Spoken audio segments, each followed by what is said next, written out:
It's always great seeing my next guest back in action. He's going to be taking on Benoit Saint-Denis, UFC Fight Night, February 18th. It is Joe Solecki back here on the program. Joe, how are you? I'm doing great, man. Just finished up a great training session here at Gym O and recovering between sessions, and I'll be back tonight again. And just everything's going great, man. Great camp and feeling great.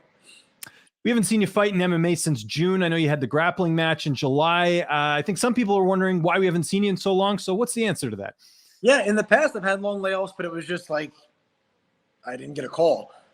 They actually offered me Saint Denis in Paris in September, so it would have been a pretty quick turnaround, but I was still hurt from the fight in June. I ended up, I don't know if I separated a rib or tore cartilage. It's one of those things where it's so hard to diagnose because it's like either cartilage or tendon. Like it's not something you can look at an X-ray and figure out. So kind of just had to take 6 weeks and go on light duty. I was training every day, but when it came across the table, I just wasn't able to spar or wrestle the way I needed to. So we ended up having to turn that down. And what we said was if it came up again, if we could push it back, even we said like that was September, like if we could do it in October, that'd be fantastic. But, they wanted him to fight in Paris, obviously. He's a hit there. So came down the pipeline again, and now we're ready to go. But I would have been ready for October, November. I actually said yes to something else in October that just never came to be. So, yeah, here now for February. So even better, ready to go. You're supposed to fight, or is that top secret? I don't want to get people in trouble, but I have to. No, I don't. I think it was one of those situations where like they went to Jason and just needed somebody. And I think he probably just reached out to a couple of the 55ers. I think it was like Jesse Ronson, but I'm not sure. But something like that on shorter notice. And we were like, yeah, absolutely. Let's do it. And they went with somebody else. I think they went with Joaquim Silva. So, yeah, that's right. Yeah, he did end up fighting him. So that makes sense. So I was like, I was healthy-ish, but not at the time. I couldn't have went for September 3rd. Just needed a couple more weeks and couldn't get it. So here we are. But, more time. I want to be active. I always say that. I mean, every time I talk to you, I feel like it's a broken record. But more time is not necessarily bad. But now I'm entering my prime. I feel it. I see it. So it's time to string something together. Well, yeah, and hey, listen, adding more to the toolbox, spending more time as a dad, at home. I mean, there's a lot of benefits that way too, right? So you got to look at that side of it as well. So you mentioned the plan was always, fight him as an opponent. When did you actually sign the contract for this fight? Like, it looks like you got a full camp. Oh yeah, it was a while ago. I think we were like 14 or 15 weeks out, maybe even more, maybe even 4 months. I was up here at Gym O just getting some training because Scott Holtzman was getting ready for Guida, so helping out and just being a body for that. And was in really good shape. We actually finished some Aerodynes. I was just doing it as like moral support because like I wasn't in that part of my conditioning at that point to be doing that. I was supposed to be doing something else. And we got off and I got the text from Jason. It was like, hey, Saint Denis in 4 months or whatever. I was like, yeah, I feel in great shape right now. Let's do it. Let's do it in a week, So it's been a while. Yeah, all our boxes are going to be checked off by then. I mean, there's no excuse I should know every due diligence thing I could possibly do by the time that comes. It's been 4 months. So it's been nice. I like these long camps sometimes. How are you looking at this fight style-wise with you and Saint Denis? It's so hard to predict when you get guys because we have a lot of similarities. I think he's a little bigger and stronger. I'm maybe a little faster. I mean, that's all speculation until we get in there. But I think we'll end up grappling at some point, aside from, somebody having early success in the feet. But we treat it as a, multi-dimensional fight, So we look at it as if we don't go to the ground, as if we end up in a grappling-only fight, and if we end up doing a little bit of everything. So we're prepared for everything, but we know, he hits hard for sure. Good rear kick, good rear hand, good takedowns, good control on the ground, So a well-rounded fighter, very, very tough. We saw in his only loss, what he was able to take and keep pushing forward. So that's a huge thing too, is being aware of who's in front of you and, what it's going to take to get them out of there or to win a 3-round decision. So it's going to take that frame by frame effort. I kind of say that like a broken record, but, at 155, you get these guys like my last opponent, like the one before that, where you've got to, get the next best thing and the next best thing. And, if you lose one position, you can't stay still, especially with Saint Denis. He gets his hands locked, takes your back. We saw Stoltz, like, you're stuck there. So it's got to be a dynamic pace, I think. And we're putting in the work to do that. That's how we're training, So I'm going to train a certain way, and then it's going to have to show up in the fight is the only thing. But, putting in the trust of the coaches, and I think we've got a great game plan as far as it's much more focused around me than probably any of the fight we've had in the past. We're really – we know what he does well and we're aware, but now just building off of where I can beat him. What about his durability? I think that's one of the things people remember about his UFC debut is that this guy just has got like an iron chin. Does that change the game plan at all? Maybe not overexerting yourself, going for the finish, knowing that this guy's like the Terminator? Yeah, I think so. But that being said, it's so weird. We talk about this all the time. Sometimes you get hit with a shot or a bunch of shots and nothing happens. And then you time a jab the right way and the guy completely drops, So it's not one of those things where we go in going, he can't be finished. He can't be choked or knocked out. Anybody can be finished if they've got a chin or a neck on any day. But yes, definitely knowing his durability and what it takes. It's not the kind of guy where you go, oh, I'm going to take him down, take his back. He's going to lift his chin for me, which those guys do exist. He's not a guy that's going to break. You're going to have to put a lot of money in the bank for later on, and then maybe you get him out of there if you could tire him out or hurt him.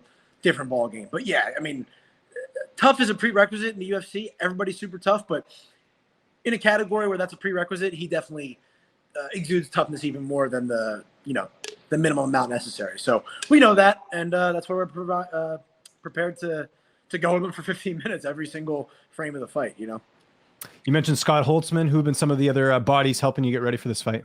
Yeah, Scott was a huge help out of camp, and just learning from him, man. He's so front end prepared in everything that he does. It was really fun to watch some of his camp when I got to get up here for it.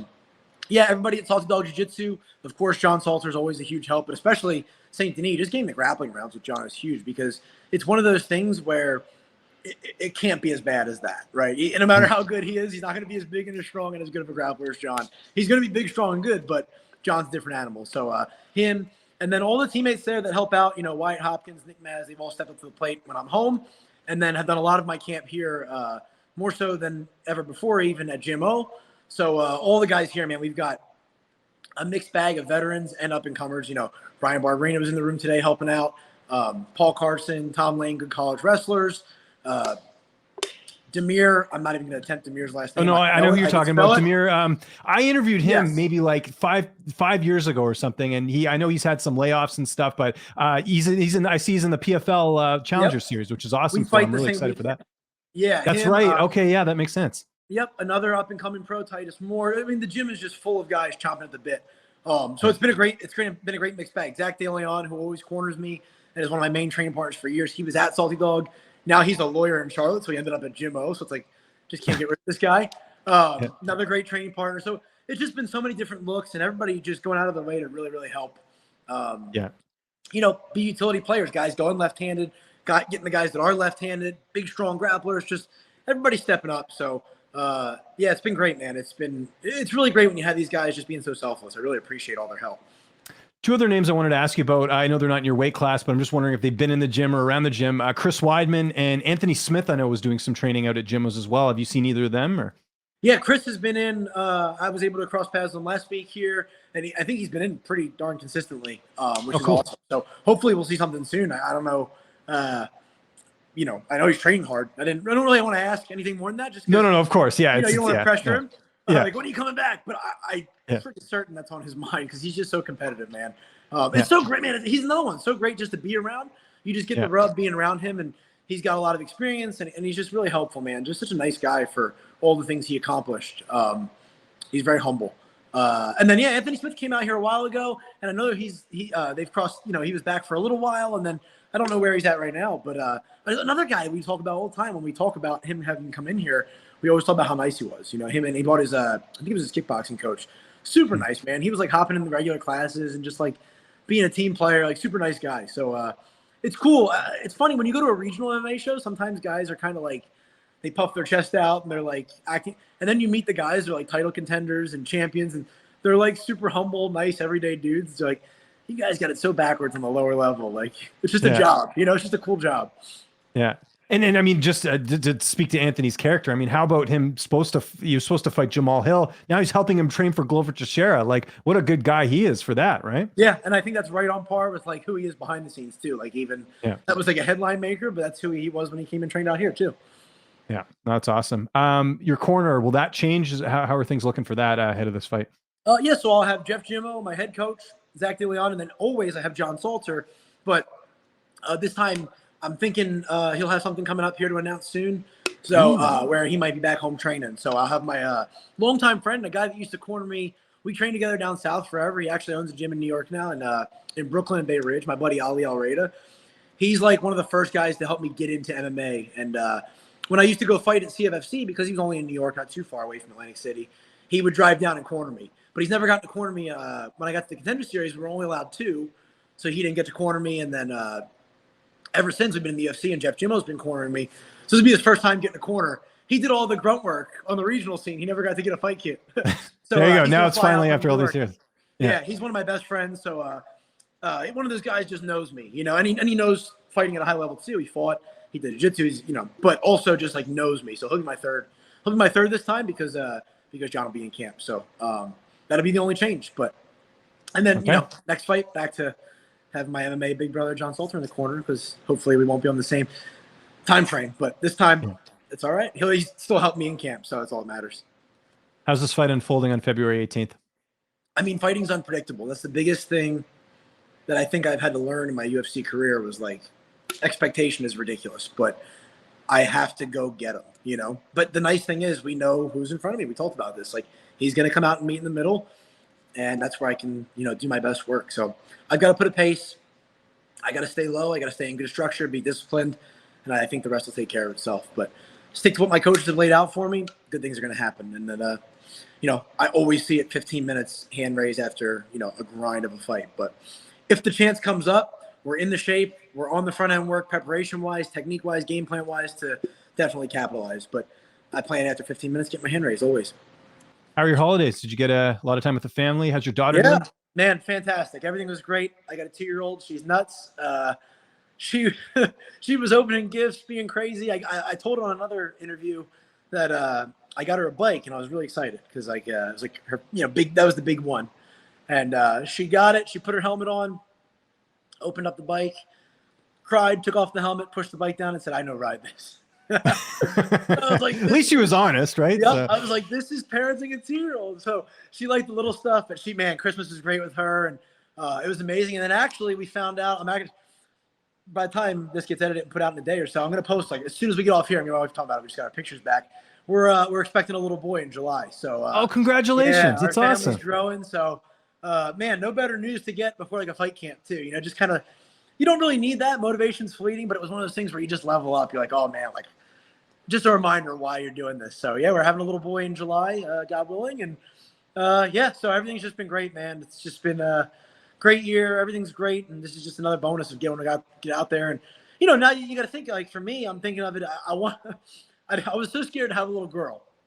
I was like, I don't know anything about girls. And then we have a little girl, and I'm like, oh man, like, this is fantastic. I wouldn't mind having another little girl. And then, you know, God's like, here's a little boy for you. I was like, oh man, now I got to, like, I can't just show a little girl how she's got to be treated. That's easy. Now I got to show a little boy how to, like, be a man. Like, I got to go fight a certain way. I got to carry myself a certain way. Like, it's just a good reminder, you know? So best of both worlds. We got a little boy, a little girl, and yeah, we're really, really excited, man. Everything's been great. So super blessed. And my wife's holding it down at home when I'm gone even more this camp. And tired, pregnant, she's still just holding it down, man. So always shout out to her, because I couldn't do this without her, and I don't know how she does it. I got 2 boys, and my oldest is like a clone of me. Like, it's funny, even look at like younger photos and stuff. So, I mean, I know you love being a girl dad, but there is something really cool about seeing, like, you know, someone kind of follow in your footsteps, like, in a lot of different ways. Like, even his personality is very similar to mine. So that's so cool. Yeah, I love it. Yeah. See, my daughter, she has parts of me for sure, but like, she looks and she acts like my wife with her personality.